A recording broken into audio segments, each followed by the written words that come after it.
ஆகவே நீர்நிலைகள் நீர் வழிப்பாதைகளை பொறுத்தவரையிலும் அவைகள் பட்டா கொடுக்கப்பட்டிருந்தாலும் கூட அதை அவைகளை ரத்து செய்துவிட்டு அதை அப்படி பட்டா கொடுத்தவர்கள் மீது நடவடிக்கை எடுக்கப்பட்ட உத்தரவெல்லாம் போட்டார்கள். இன்றைக்கு அதற்கு பின்னால் இன்றைக்கு நம்ம சென்னை உயர்நீதிமன்றத்தில் ஆகட்டும் உச்சநீதிமன்றம் ஆகட்டும் ஏகப்பட்ட தீர்ப்பை கொடுத்திருக்கிறார்கள்.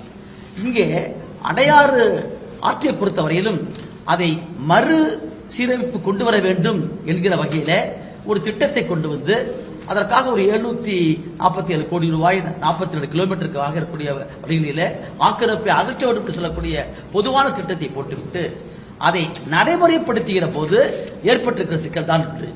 ஏற்கனவே திருமுருகன் காந்தி அவர் சொன்னதை போல ஒரு ஆறு என்று சொன்னால் ஆற்றினுடைய அகலம் என்ன என்பதை பற்றி ஏற்கனவே நமக்கு வரைபடம் புலவர் ஒன்று இருக்க வேண்டும். அதே போல ஆற்றை ஒற்றி இருக்கக்கூடிய கரைப்பகுதி பொதுவாக ஆற்று புறம்போக்கு, வாரி புறம்போக்கு, பள்ள புறம்போக்கு, சாலை புறம்போக்கு இவை போன்றக்கூடிய ஆற்றை ஒற்றி வாரி ஒற்றக்கூடிய அந்த புறம்போக்கை பொறுத்தவரையிலும் யாருக்கும் பட்டா கொடுக்க மாட்டார்கள். இது பொதுவாக இருக்கக்கூடிய நிலைமை. Tamil Nadu survey and boundaries act 1923 பிரகாரம் ஒரு இடத்தை அளவு செய்ய வேண்டும் சொன்னால் அது பிரிவு 9 கீழ் எப்பொழுதுமே சம்பந்தப்பட்டிருக்கிறவர்களுக்கு அறிவிப்பு கொடுத்து விட்டு தான் அந்த அளவை செய்ய முடியும். எப்பொழுதுமே அப்படி செய்து ஆட்சேபனை கேட்டுவிட்டு அதற்கு பின்புதான் இறுதிப்படுத்தி அரசாணை வெளியிட வேண்டும். இவைகளெல்லாம் இருக்கிற நடைமுறை. இங்கே சென்னையை பொறுத்தவரையிலும் இங்க இருக்கக்கூடிய ஆறு என்று சொன்னால் அந்த ஆற்றை அளப்பதற்கான முறையில் அதற்கு ஒரு திட்டம் இருக்கிறது. இங்கே அந்த திட்டத்தின்படி நீங்கள் அளக்கிற போது ஏற்கனவே இங்கே ஏறக்குறைய முதலமைச்சர் எம்ஜிஆர் அவர்கள் இருந்த போதே இந்த பகுதி மக்கள் ஆக்கிரமித்தாக சொல்கிறார்கள். ஆகவேதான் அவருடைய பெயரிலே உண்டு, டோபிகானா நகர் என்று உண்டு. ஆக 3 பேரிலே நகர்களாக உருவாகி சாலைகள், மின்சார வழி, வீடுகளுக்கு மின்சாரம், வரி கட்டுதல் இப்படி நகர்களாக உருவாக்கப்பட்டிருக்கின்றன. ஆகவே இந்த பகுதிகளை பொறுத்தவரை எளிய மக்கள், சாதாரண மக்கள், வீடற்றவர்கள் எல்லாம் அங்கே ஆக்கிரமித்து அவர் ஏற்கனவே கட்டியிருக்கிறார்கள். பல பேருக்கு பட்டா கொடுக்கப்பட்டிருக்கிறது. இந்த நிலையில இப்போது ஏற்கனவே 2023 ஆண்டு சென்னை உயர்நீதிமன்றம் கொடுத்திருக்கூடிய அந்த வழக்கில் அவர் காண்பிக்கக்கூடிய அந்த கடைசி உத்தரவே, அது போடப்பட்டிருக்கிற உத்தரவே, on 21/6/2023 this court suggested that the survey would be conducted with respondents, அரசு அதிகாரிகள். Respondents may conduct a fresh survey and place the report on record. The petitioner shall report to the office of the Tahsildar Pallavaram on so and so and great என்று 2023 ஆண்டிலேயே ஒரு உத்தரவு போடப்பட்டிருக்கிறது. அந்த உத்தரவை வைத்துக் கொண்டு நீங்கள் அப்போது ஒரு தனிநபர் பப்ளிக் பிரைவேட் ப்ராஜெக்ட் என்று சொல்லக்கூடிய தனிநபரை உள்ளடக்கக்கூடிய திட்டத்தை பற்றி அப்போது பேசவே கிடையாது. ஆனால் இப்போது தனிநபரை உள்ளடக்கியது மட்டுமல்ல, இதுவரைக்கும் நாங்கள் பார்க்காதது, இதுவரைக்கும் தீர்ப்புகளிலே பார்க்காத ஒன்று, தனியாக ஒன்று அரசுக்கென்றே தனியாக ஒரு டிபார்ட்மெண்ட், சர்வே டிபார்ட்மெண்ட் இருக்கிற போது ஒரு தனியாரை வைத்துக் கொண்டு நீங்கள் எப்படி அளந்தீர்கள்? அப்படி அழைக்கிற போது யாருக்கெல்லாம் அறிவிப்பு கொடுத்தீர்கள்? அப்படி அறிவிப்பு கொடுத்து அவைகளை மக்கள் முன்னால் வைத்து ஆட்சேபனை கேட்டிருக்க வேண்டும். இவைகள் எல்லாமே இல்லாமல் யாரோ ஒரு சில பேருக்கு மட்டும் திட்டமிட்டு இதுல மிகப்பெரிய கார்பரேட் சார்ந்திருக்கக்கூடிய நபர்கள் எல்லாம் இன்றைக்கு பெரிய பெரிய நகரங்களை ஆக்கிரமித்து அவர்களுக்கு உதவுகிற வகையிலே முன்கூட்டியே திட்டமிட்டிருக்கிறார்கள்.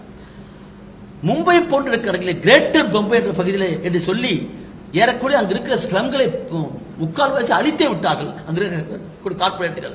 அதே போலவே தான் சென்னை பெருநகரத்திலே இங்கு இருக்கக்கூடிய அடையாறு ஆற்றை நாங்கள் அகலப்படுத்துகிறோம் என்ற பெயரிலையும், இதே போல இங்கு இருக்கக்கூடிய ஆறுகளை அகலப்படுத்துகிறோம் என்ற பெயரிலையும் ஒரு தனிப்பட்ட மிகப்பெரிய நபர்கள் அவர்கள் செய்யக்கூடிய மிகப்பெரிய கல்லூரிகள், அது வளாகங்கள், அவைகளுக்கான வணிக முறைகளை பயன்படுத்துவதற்கான முறையிலே இதை அதிகாரிகளுடைய துணையோடு எந்த கட்சி ஆட்சிக்கு வந்தாலும் சரி அவர்கள் பெரும் முதலாளிகளுக்கும் கார்பரேட்டுகளுக்கும் சார்பாகத்தான் இருக்கிறார் என்பதை இந்த திட்டம் இன்றைக்கு ஏற்படுத்தியிருக்கிறது. ஆகவே முதலில் நாங்கள் கேட்பதெல்லாம் சட்டத்திற்கு புறமாக, அதாவது சட்டத்துக்கு புறமாக சொல்கிற போது உச்சநீதிமன்றமோ உயர்நீதிமன்றமோ போட்டிருக்கிற உத்தரவுகளுடைய அடிப்படை லெட்டர் ஸ்பிரிட் சொல்கிறோமே, அது காட்டியிருக்கிற வழிகாட்டு அடிப்படையிலே இந்த சர்வே நடத்தினாலும் இடிக்கப்பட்டிருப்ப காரணத்தினாலும் நாம் உடனடியாக இடிக்கப்படுவதை நிறுத்த வேண்டும் என்று சொல்லி மக்கள் சார்பாக நாம் கேட்கின்றோம்.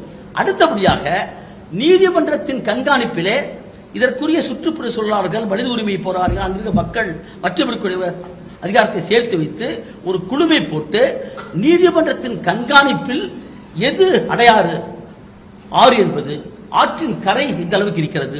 எப்படி ஒரு பக்கத்தில் இருக்கக்கூடிய மிகப்பெரிய வளாகங்களுக்கு பட்டா கொடுக்கப்பட்டிருக்கிறது, மறுபக்கத்திலே பட்டா வாங்கி இருக்கிற எளிய மக்களுடைய வீடுகள் இடிக்கப்படுகின்றன. நேற்று அப்படி இடிக்கப்படுகிற போது ஆணையர் கூறுகிறார், உங்களுக்கு பட்டா இருக்கிறது உண்மைதான், நாங்கள் உத்தரப்படி இடிக்கின்றோம், நீங்கள் போய் கோட்டையில் பார்த்துக்கணும் சொல்கிறார். இதே வாதம் ஏன் பக்கத்தில் கொடுக்கப்பட்டிருக்கிற பட்டாதாரர் வரவில்லை, மிகப்பெரிய ஆற்றில் வரவில்லை? ஆகவே ஒரு டிஸ்கிரிமினேஷன், ஒரு பாரபட்சம் என்று ஒன்று இருக்கிறது. நம்ம எல்லாமே இன்றைக்கு மக்களுக்காகத்தான்.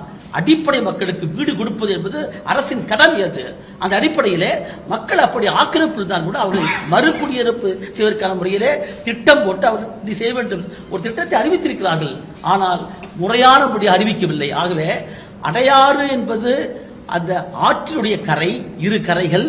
அது மட்டுமல்ல, ஆற்றின் கரையோரம் வாழக்கூடிய மக்கள், இந்த ரெண்டையும் முறைப்படி அளக்காமல், அளந்து அதற்கான முறையில் செயல்படாமல், ஒரு திட்டம் செய்யாமல் இடிக்கக்கூடிய செயலை நிறுத்த வேண்டும். இல்லை என்று சொன்னால் தமிழ்நாடு, இந்தியா முழுக்க நாங்கள் பார்க்கின்றோம், அங்கங்கே இருக்கக்கூடிய பல இடங்களிலே இது போன திட்டங்களை எல்லாம் வைத்துக் கொண்டு எளிய மக்களை அங்கிருந்து அப்புறப்படுத்திவிட்டு அதற்கு பின்னால் பெரு நிறுவனங்கள், வணிக வளாகங்கள், கார்பரேட்டுகள் தான் அதை ஆக்கிரமிக்கிறார்கள்.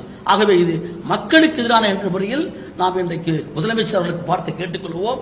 மக்களுடைய குறைகள் நீங்கள் சென்று கேட்கிறீர்கள், சென்னை நகரத்தில் இருக்கக்கூடிய இந்த குறையையும் நீங்கள் வந்து கேட்க வேண்டும். ஊட்டிக்கு போய் அங்கு மக்களை பார்க்கிறீர்கள், நாங்கள் பாராட்டுகிறோம். நரிக்குறவரை போய் பாராட்டுகிறோம். இந்த நகரத்துக்குள்ளே 40 ஆண்டுகளுக்கு பிறகு வாழ்ந்து கொண்டிருக்கிற எளிய மக்கள் கட்டியிருக்கிற வீடுகள் மற்றும் இருக்கிறது.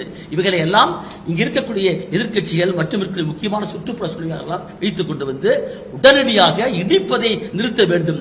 அடுத்தபடியாக அவர்கள் கொண்டிருக்கக்கூடிய தனியார் சர்வே என்பது ஏற்றுக்கொள்ள முடியாதது. சட்டத்தில் அப்படி ஒரு இடமே கிடையாது. அப்படி ஒரு நோட்டிபிகேஷனோ ரூல்ஸ் அண்ட் ரெகுலேஷன்ஸ் கிடையாது. ஒரு சட்டம் என்று ஒன்று சொன்னால் சட்டத்துக்கு ஒரு விதிமுறை உண்டு.